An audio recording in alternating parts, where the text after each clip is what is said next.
All right, and welcome back to our first segment of this morning's show.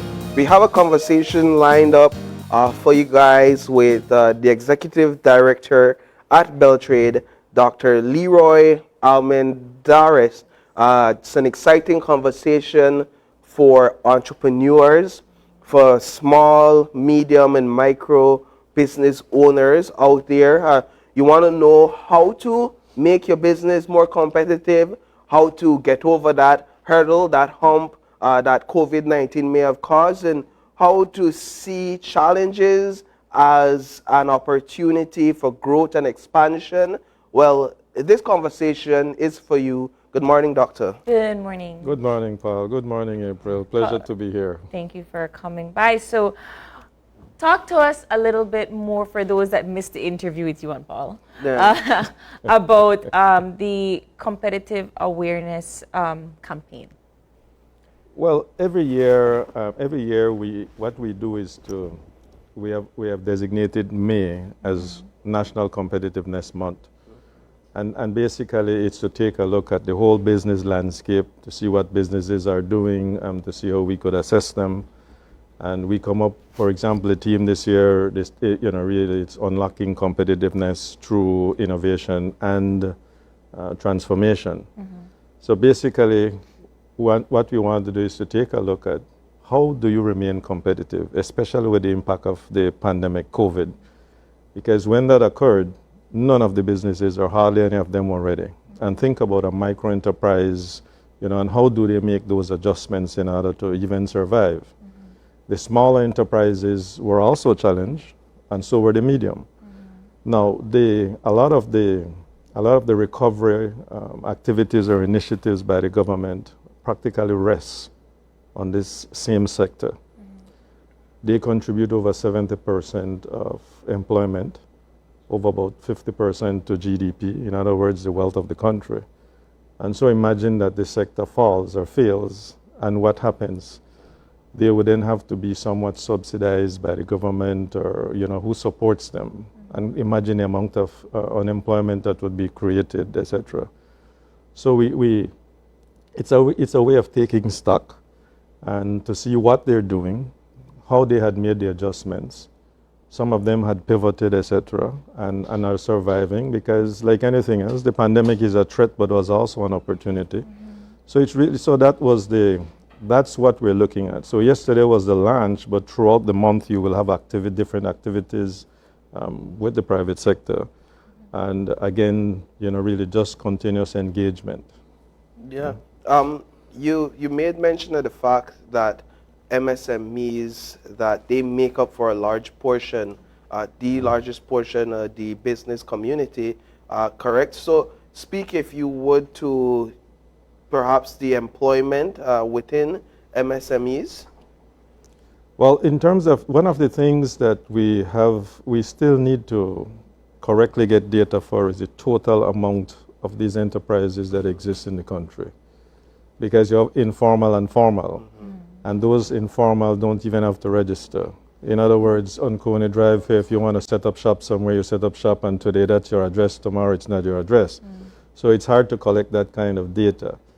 But we still need that information in order for us to understand. Now, in May of 2020, that was not long after the first case of the pandemic, we did a survey just to find out the impact. And that survey showed us that of the 100% respondents, about 83% of them were affected, and they were within the sector. 54% of them were micros. And like I said, that they're very vulnerable. And so therefore, in terms of how they were affected, I can't finance myself. I need something called working capital. I need to retain my employees and all of that. And a program was put in place, a stimulus program was put in place, because quite a number of these enterprises either would have had to close their doors, they would have had to practically downsize. That is, not only the micros, the others as well. I can't retain my employees, I can't pay them. It's basically what they were saying. So at this point in time, With these initiatives, like I said, to complement all of that, the government has, in terms of reforms around the same sector, to create greater sustainability, are putting in quite a number of these initiatives. Because, believe it or not, a lot of them as well, the biggest problem, think about the cost of having to leave the southern part of the country to get to Belmopan, to register your business and all of that. So in terms of the actual employment, I think total employment is about 11% now, something like that. Or it was greater. We might have gone to 30, 40%. And the other important thing I want to mention is we're talking about MSMEs. But we talk about them collectively. Yeah. But what about women in employment? Women who are head of MSMEs, etc. So we still have to break out that data even more.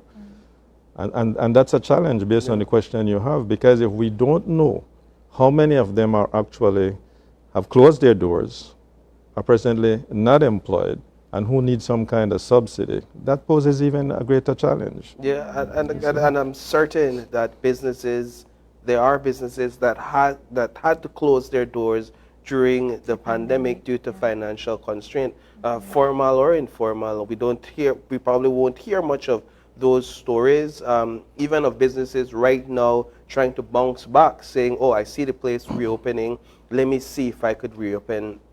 But the challenge for some of these businesses, as I understand it, is accessing the funds from these opportunities, or more so understanding the process to gain access to these little grants and these fundings that is offered by the government through Beltraide. How do we kind of fix that issue so that it could be widespread, it could be easily accessible, so that I know if I need it, that I almost have a guarantee I could gain access? Yeah, that's the biggest challenge. If you see, for example, if I were to wave a wand and believe me, I could make money accessible to all of these enterprises, we wouldn't have any issues. And I mean giving them a grant, not even a loan where they have to pay back interest. They would survive. Beltraide provides, through its own ecosystem, Beltraide provides training, Beltraide provides business support, business plan development, and really hold their hands so you can come from concept.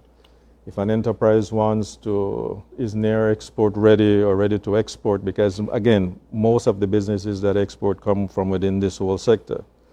And the reason why I say that is to say that's the service that we provide. The other thing we do is we do have relationship with the commercial institutions to create what we call a carve-out or a facility for these enterprises so that the interest rates are not too high.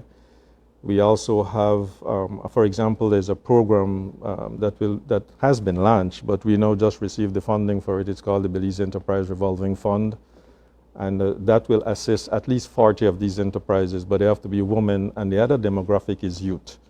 Because you see what is happening you see what is happening to the young people as well. And so women and youth are also included. But like I said, one of these initiatives, and most of the initiatives that are available are the facilities. It's not really a direct grant to some of these institutions. It's not somewhere where you really go. So what we've been trying to do is to talk to more of the commercial institutions, create this carve-out or this facility, as I'm saying, and from this facility, they can access these funds. Because the other part of getting a loan, remember, is collateral. And if I don't have anything to put up, I become a risk. And you have to look at both sides, because it has to be mutually beneficial. If I lend you money and I have no security from you and you don't pay me back, it's somebody else's money that I'm lending you. You see, that's how commercial institutions survive, from deposits and interest on deposits, and when they lend you money, interest on loans. And so if you're not paying, see what happens to their loan portfolio. So all of these things that we have to look at. But as I mentioned before, if you were to simplify the rules, because the rules make it very challenging. Digitization, that's another big thing, and that's one of the things we're also looking at in order to make you competitive. And once you create that space, Once you create that space, there will be far more businesses operating within the domestic market. Even if you don't want to trade outside, there'll be more businesses here. But as you said, there is no, it's to continue to find sources of fund that can assist them. In some cases, total grant, or in a combination of grant and loan with very, very affordable interest rates. And of course, with giving them some kind of time grace period in which to pay back.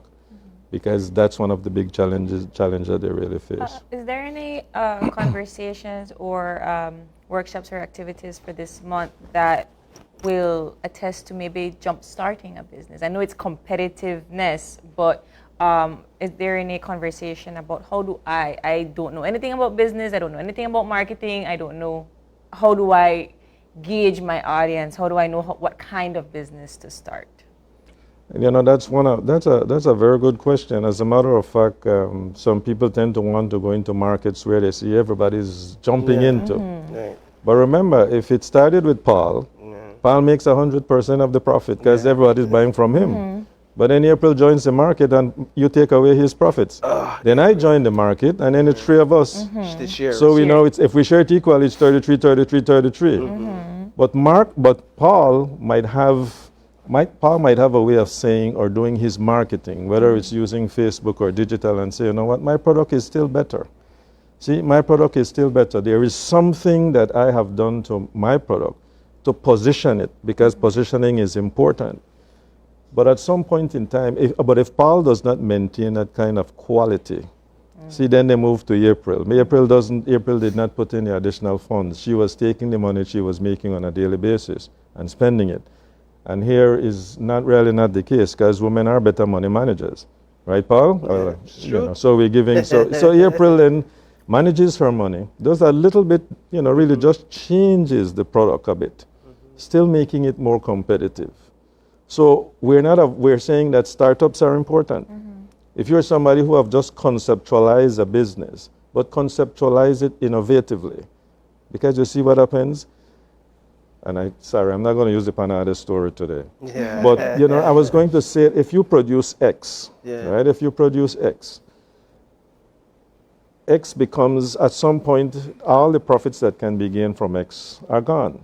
But we must continue to be innovative, to think about new things. Many of us are afraid to take that step to say, well, okay, I'll be the first one. Or my idea sounds crazy. No, it's not crazy. Run it by somebody, and believe me, make sure that when you run it by the person, it's somebody who is not willing to take your idea. So startups are important.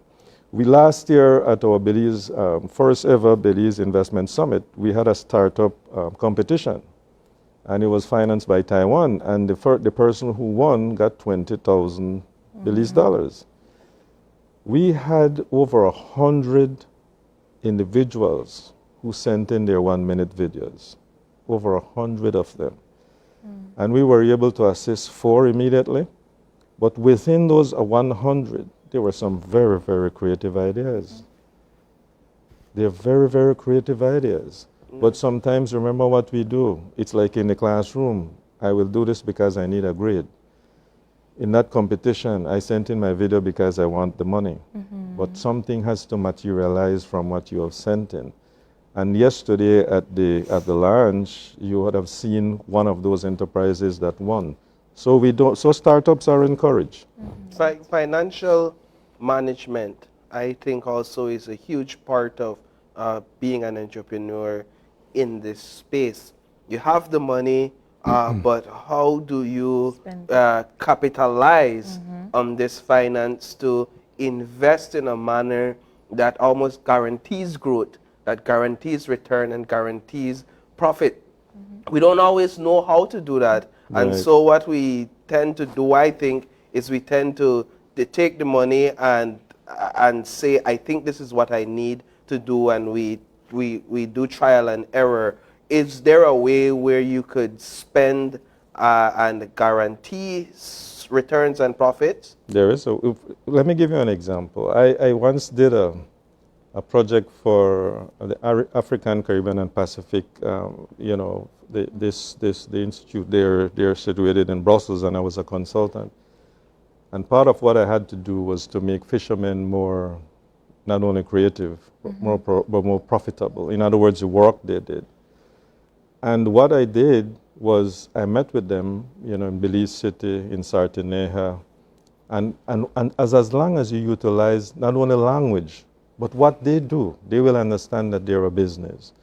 So we would say, okay, how many pounds of lobster did you catch? How many pounds of fish, etc.? And there's a price to all of that. So that becomes your income. And then from expenditure side, remember every dollar you make, some portion of that has to go to the boat. You have to pay yourself. You need equipment. So income, you have your expenditure, and then you take out that expenditure from the income, and whatever is left, is either profit or a loss. So it tells you then, do I need to catch more? Do I need to catch more the fish, more lobster? Because within that income, it tells you which one of those things brings the most to my revenue base as my income. And so I take my resources and I put it towards that. Hiring, for example, 10 people or 5 people when you can't pay 5 people, that takes away, that means those 5 people have to bring about income for you to survive, to sustain. And so many times we increase the expenditure side without realizing income is not increasing. Then what happens? Your bottom line remains negative. You probably would have had a bank account. You're not realizing you're living off whatever is in the bank account, and one day you go there, it has been in the red for a while and you didn't realize it. So you have to be very keen. Just like what I was saying, when you are in the market and you see that, that April joined and I joined, remember now, you have to become a little bit more, take a quick closer look at your expenditure side. In some businesses, for example, I'll just say why. But why is something you can consume, you can eat. You have your family members, because now remember you're a micro or you work from your home.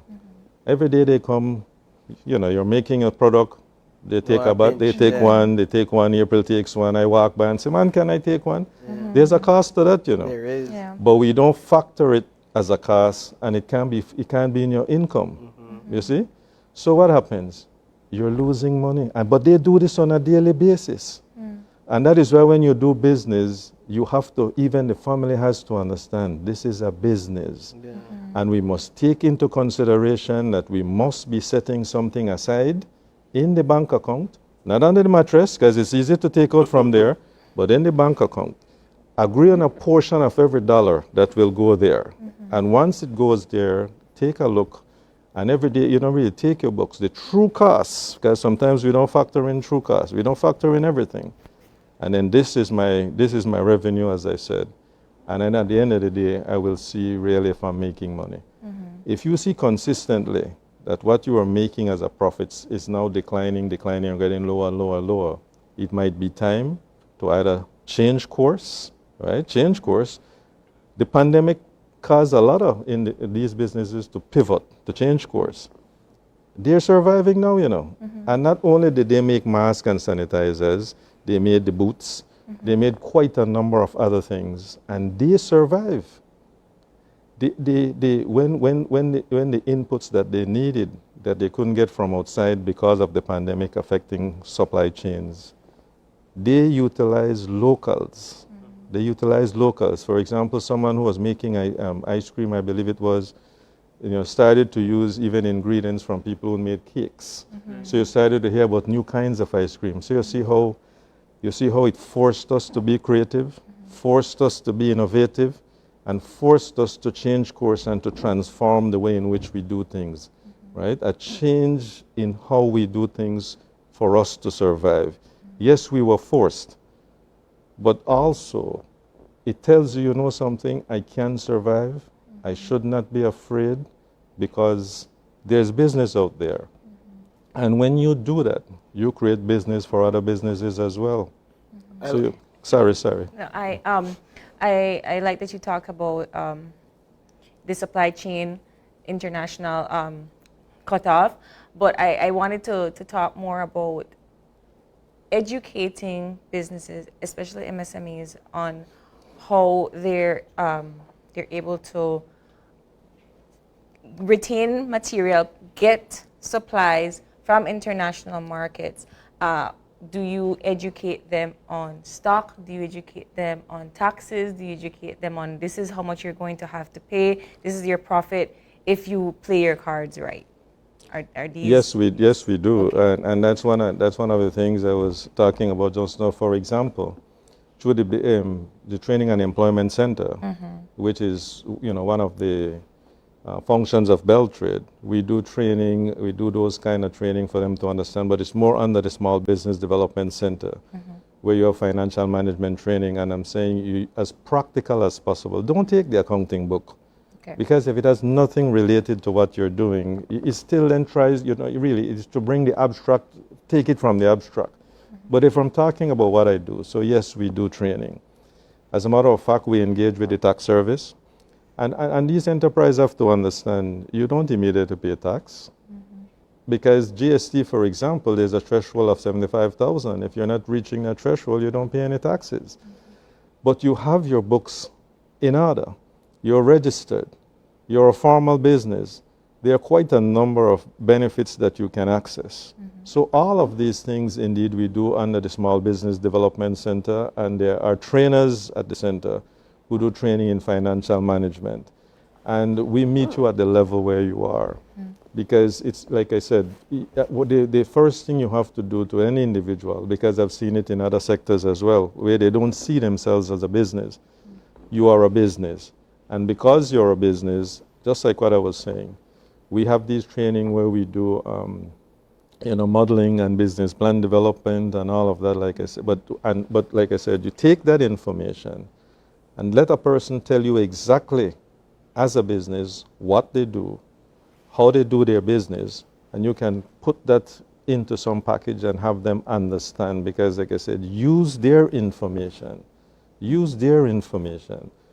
Because if the language is alien, they will not understand. They will still not understand that if I go and I do a gig today, just talking about something else, and the gig pays me, a portion of that has to be saved as well. Yeah. But I spend all of it and I look for my next gig. See what you have done? You force yourself to be a part-time person rather than saying, okay, this is my form of employment and I have to be the best at what I do. And if I'm the best at what I do, people will come to me. That's good.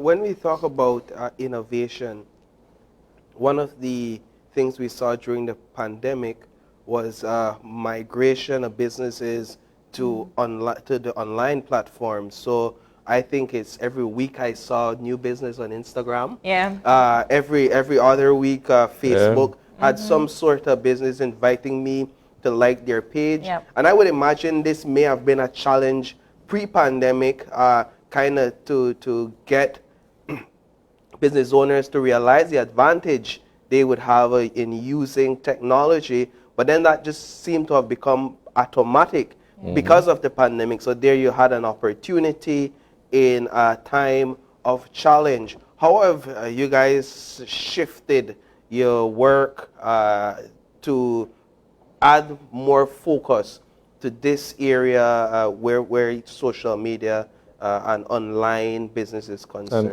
And you're right. I mean, really, you could practice social distancing because that became a must. And so therefore, you had to do that. Beltraide was one of the first institutions. Well, Beltraide went virtually almost immediately after that first case that we had in March of that year. Right. But our marketing unit also works very closely. In fact, we had something that we were promoting called Buy Belize MSME.